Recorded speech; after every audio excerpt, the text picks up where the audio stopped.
Deputado, como é que um liberal, como o senhor é, enfim, firme liberal, pode conciliar a questão da abertura, da necessidade de Estado mínimo, com um Estado máximo, como foi esse Estado que a gente viveu, um Estado autoritário, uma ditadura militar? Como é que se coaduna esse liberalismo econômico com a questão política? Pergunto se o senhor acha que é possível, nos países pobres, haver desenvolvimento com democracia. Bom, o regime militar foi um mal necessário?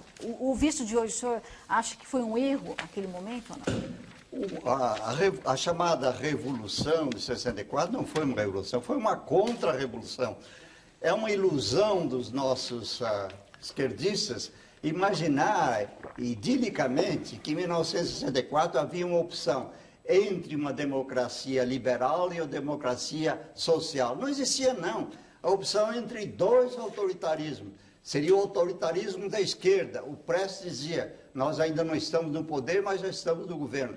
A opção era entre um autoritarismo de esquerda, ideológico, feroz, capaz de levar pessoas ao paredão. Só o Che Guevara matou 600 pessoas em Cuba. Ele era manso perto de Fidel Castro. A opção era entre um autoritarismo feroz e ideológico, que levaria anos para se autodestruir, e um autoritarismo de direita envergonhado, encabulado, que toda hora falava em democracia, que procurava pelo menos manter o ritual de eleições, que procurava manter o Congresso aberto, que não falava em ditadura do proletariado. Essa era a real opção. Eu fico indignado com a esquerda brasileira apresentar a situação de 64 como sendo uma opção entre duas belas formas de democracia, a democracia mais liberal e a democracia social um pouco mais intervencionista. Não era isso, não. Era uma luta ideológica que ocorria no mundo todo. E a opção era entre o autoritarismo de esquerda e o autoritarismo de direita. E o autoritarismo de direita é muito mais biodegradável, dura muito menos e é menos violento do que o autoritarismo de esquerda.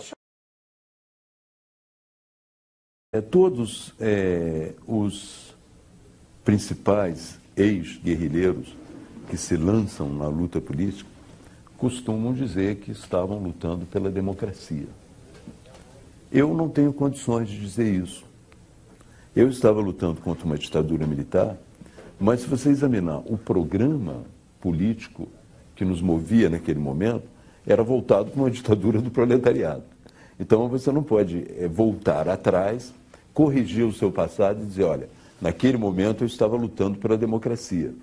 Havia muita gente lutando pela democracia no Brasil, mas não especificamente os grupos armados que tinham como programa esse processo de chegada a uma ditadura do proletariado. É a primeira grande visão do passado. Não é? É um primeiro ponto de separação do passado. Não, a luta armada naquele período não estava visando a democracia, pelo menos no seu programa.